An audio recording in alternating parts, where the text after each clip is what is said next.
So, week 3. This is when it gets good. This is when I do something that I'm not quite sure I'm supposed to do.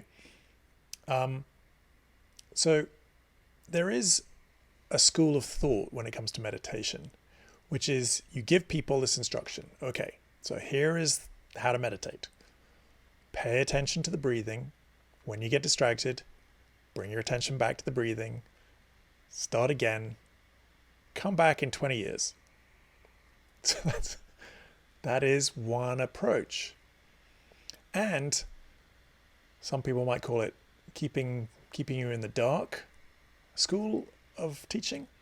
But I get it. There is possibly some good reason for this. And that is what I call the Archimedes theory. Now, Archimedes, for those of you who don't know, was this Greek mathematician. He's probably more than a mathematician, but he's famous for his solving lots of mathematical problems.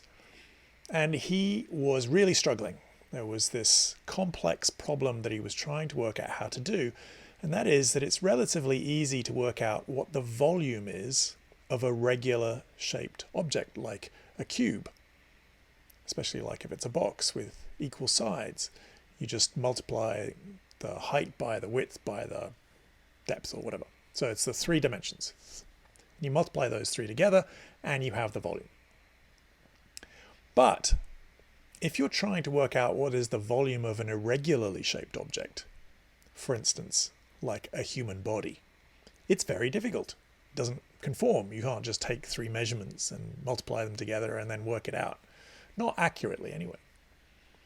So he was really wrestling with his problem, couldn't work out how to do it, and he was taking a bath. So the story goes. So he's in his bath and he notices that, of course, as you get into the bath, the water level rises. So the bath is a relatively regularly shaped object. You can work out what the volume of the bath is. And you can work out what is the displacement of the water. So as you get in, the water goes up. Well, you can work out what the increase in the volume is as you've got in. And that difference between what the volume of water was before and then what it is afterwards, that's the volume of the irregularly shaped object. This blew him away because he was really wrestling with a problem.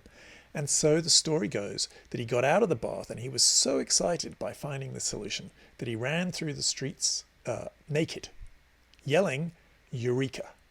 That's where the word comes from. So, Eureka. Now, if I tell you how to solve the volume of an irregularly shaped object, this probably doesn't get you so excited that you run through the streets naked. And that's because I gave you that information for free. You didn't earn it. You didn't find it out yourself. You just got it easily for free. And you're like, oh, okay, that's how you do it. Fine. But it doesn't fill you with excitement that you now know this piece of information. So I think one of the theories behind meditation is this just giving you the instruction and then saying, okay, go off, work it out. I think this is the Archimedes theory, which is if you just give people this information and then let them work it out, the stuff they work out about how their mind works, all the different layers that you can discover in meditation about what's going on in your mind and what's going on in this present moment awareness experience. If you find that out for yourself, you're really going to value it. You're going to go, oh my goodness, I found these things out. What they call the insights of meditation. And as you discover each of these insights, you're going to go, oh, it's amazing. I found out this new thing and it's incredible and it's changed the whole way I look at the world. And perhaps if I just give you that information, it's not as valuable.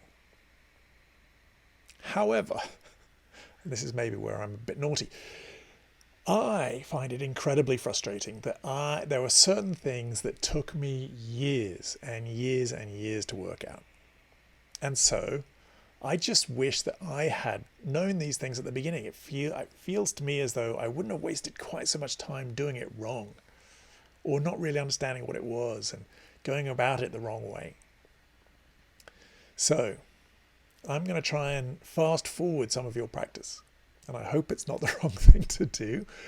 But in my opinion, and different people have different numbers, Some people have 7, some people have 8, some people have 12, different numbers. I think there may be more than 4, but I think there are 4 that I'd really wish I'd known at the beginning. 4 aspects of this meditation practice that you can work on, they're just ways of seeing what we're doing, why we're doing it, and what you can work on to perhaps fast forward the experience, to maybe get more insight out of this, to help your task of becoming more familiar with your mind and more familiar with this present moment awareness.